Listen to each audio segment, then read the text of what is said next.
नमस्कार दोस्तों, चलिए जानते हैं हरियाणा की फटाफट 50 बड़ी खबरें सिर्फ 10 मिनटों में। लेकिन उससे पहले आप वीडियो किस जगह से देख रहे हैं, कमेंट में जरूर बताएं। गुरुग्राम में 2026 तक करोड़ों रुपए के विकास प्रोजेक्ट पूरे होने का लक्ष्य रखा गया है। इन परियोजनाओं से शहर की बुनियादी सुविधाओं में सुधार होगा और नई पहचान बनेगी। प्रशासन ने बताया कि सड़क, पार्क, जल आपूर्ति और स्मार्ट सिटी योजनाओं पर विशेष जोर रहेगा। महेंद्रगढ़ जिला बिजली के क्षेत्र में सुदृढ़ बनता जा रहा है। नए सबस्टेशन, ट्रांसफार्मर और लाइनों के विस्तार से बिजली आपूर्ति बेहतर हुई है। ग्रामीण और शहरी क्षेत्रों में निर्बाध आपूर्ति, कम कटौती और त्वरित शिकायत निवारण से उपभोक्ताओं को बड़ी राहत मिली है। विकास कार्य लगातार जारी है। हरियाणा के शहजादपुर को नगर पालिका का दर्जा मिलेगा। मुख्यमंत्री सैनी ने इसे नए साल का विशेष तोहफा बताया। नगर पालिका बनने से शहजादपुर में बुनियादी सुविधाओं, विकास कार्यों और प्रशासनिक सुधारों को बढ़ावा मिलेगा। स्थानीय जनता ने इस फैसले का स्वागत किया है। हरियाणा में नए साल की शुरुआत में स्थानीय निकाय चुनाव कराए जाएंगे। चुनाव से पहले वार्ड बंदी को अंतिम रूप देने की प्रक्रिया तेज कर दी गई है। संबंधित विभाग जनसंख्या और क्षेत्रफल के आधार पर नए वार्डों का निर्धारण कर रहा है, ताकि चुनाव समय पर और पारदर्शी ढंग से संपन्न हो सके। राष्ट्रपति आज से झारखंड के दौरे पर रहेंगी। इस दौरान वे विभिन्न कार्यक्रमों में शिरकत करेंगी। वहीं राज्य में मनरेगा को लेकर सियासी बवाल तेज हो गया है। भुगतान, कार्यों की मंजूरी और केंद्र राज्य के बीच आरोप प्रत्यारोप को लेकर विवाद गहराता जा रहा है।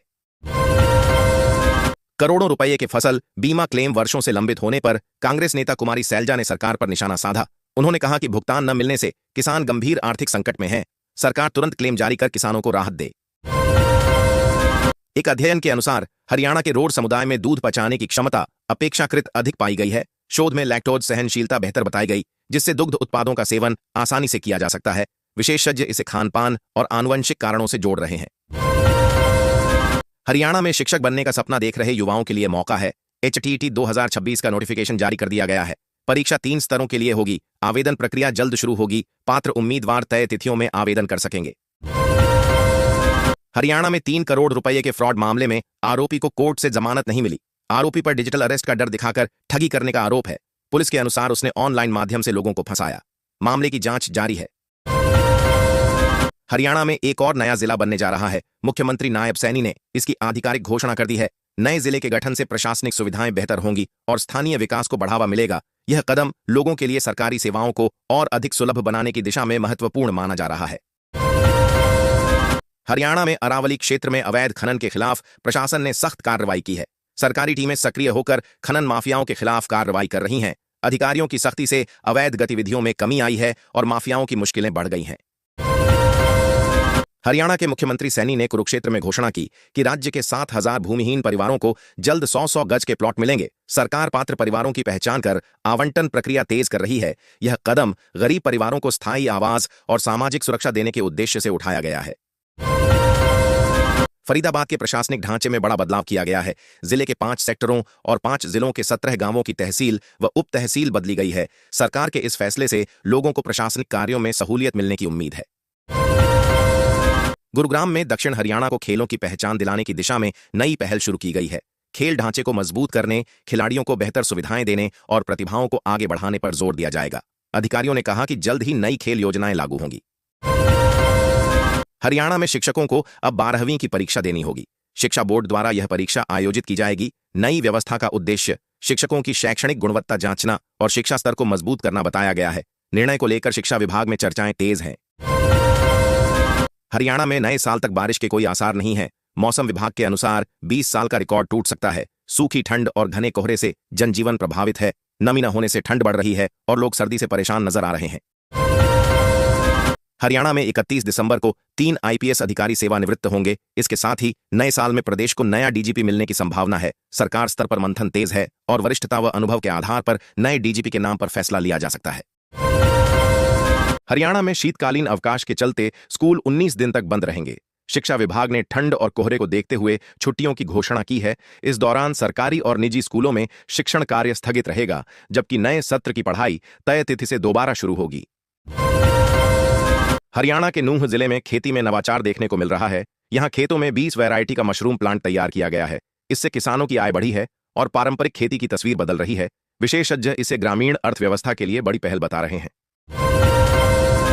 शिक्षण संस्थानों में अब आवारा कुत्तों की निगरानी की जिम्मेदारी प्रोफेसर और शिक्षकों को सौंपी जाएगी। प्रशासन ने इस संबंध में निर्देश जारी किए हैं। स्कूल कॉलेज परिसरों में स्थिति की जांच कर जल्द ही रिपोर्ट सौंपनी होगी ताकि छात्रों की सुरक्षा सुनिश्चित की जा सके। हरियाणा की मंत्री श्रुति चौधरी ने बड़ा ऐलान किया है कि तोशाम में अत्याधुनिक तकनीक से लैस डिजिटल लाइब्रेरी बनाई जाएगी। इससे छात्र छात्राओं को पढ़ाई में सुविधा होगी और ज्ञान के स्रोत तक आसान पहुंच मिलेगी। मंत्री ने इसे शिक्षा में गुणवत्ता बढ़ाने वाला कदम बताया। हरियाणा सरकार ने फार्मासिस्टों को बड़ी राहत दी है। अब उनके रजिस्ट्रेशन सर्टिफिकेट 31 दिसंबर तक मान्य रहेंगे। इससे हजारों फार्मासिस्ट बिना रुकावट अपने कामकाज को जारी रख सकेंगे। सरकार का यह फैसला पेशेवरों को समय पर नवीनीकरण की प्रक्रिया पूरी करने में मदद करेगा। हरियाणा सरकार ने अनुबंध कर्मचारियों के हित में नया जॉब सिक्योरिटी पोर्टल लॉन्च किया है। इस पोर्टल के माध्यम से कर्मचारियों को नौकरी से जुड़ी सुरक्षा, पारदर्शिता और शिकायत समाधान की सुविधा मिलेगी। सरकार का उद्देश्य कर्मचारियों के अधिकारों को मजबूत करना है। हरियाणा सरकार ने पूर्व प्रधानमंत्री अटल बिहारी वाजपेयी की स्मृति में बड़ा फैसला लिया है। राज्य के 87 शहरों में पार्क, लाइब्रेरी और अन्य सार्वजनिक स्थान अटल के नाम पर विकसित किए जाएंगे। इससे युवाओं, शतासीन को प्रेरणा मिलेगी और शहरों की पहचान को नई दिशा मिलेगी। हरियाणा से खाटू श्याम जाने वाले श्रद्धालुओं के लिए अच्छी खबर है। रेलवे ने यात्रियों की बढ़ती संख्या को देखते हुए स्पेशल ट्रेन चलाने का निर्णय लिया है। इससे श्रद्धालुओं को यात्रा में सुविधा मिलेगी और भीड़ कम होगी। यह ट्रेन निर्धारित तिथियों पर संचालित की जाएगी। हरियाणा के कई हाईवे पर स्ट्रीट लाइटें बंद पड़ी हैं, जिससे रात में अंधेरा छाया रहता है। वाहन चालकों को परेशानी हो रही है और दुर्घटनाओं का खतरा बढ़ गया है। लोगों ने प्रशासन से जल्द व्यवस्था दुरुस्त करने की मांग की है। हरियाणा में बिजली दरों में बढ़ोतरी से उपभोक्ता परेशान है। इस बढ़ोतरी के विरोध में नागरिकों ने मुख्यमंत्री को पत्र लिखकर पॉलिसी में संशोधन की मांग की है। उपभोक्ता संगठन का कहना है कि उच्च दरों से आम जनता और छोटे व्यवसायों पर भारी बोझ पड़ रहा है।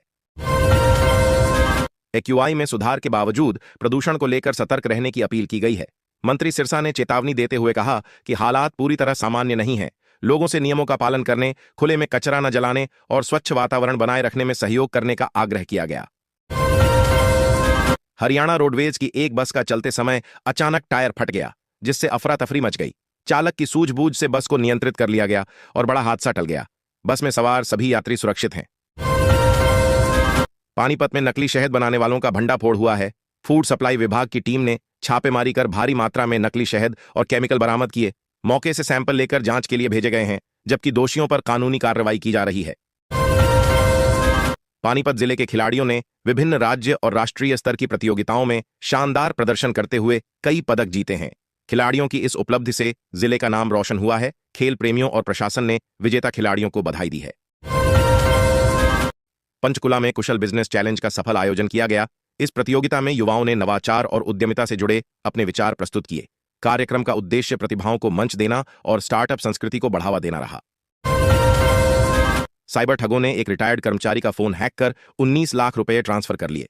पीड़ित की शिकायत पर पुलिस ने त्वरित कार्रवाई करते हुए खाता फ्रीज कराया। जांच के बाद पूरी रकम वापस दिला दी गई।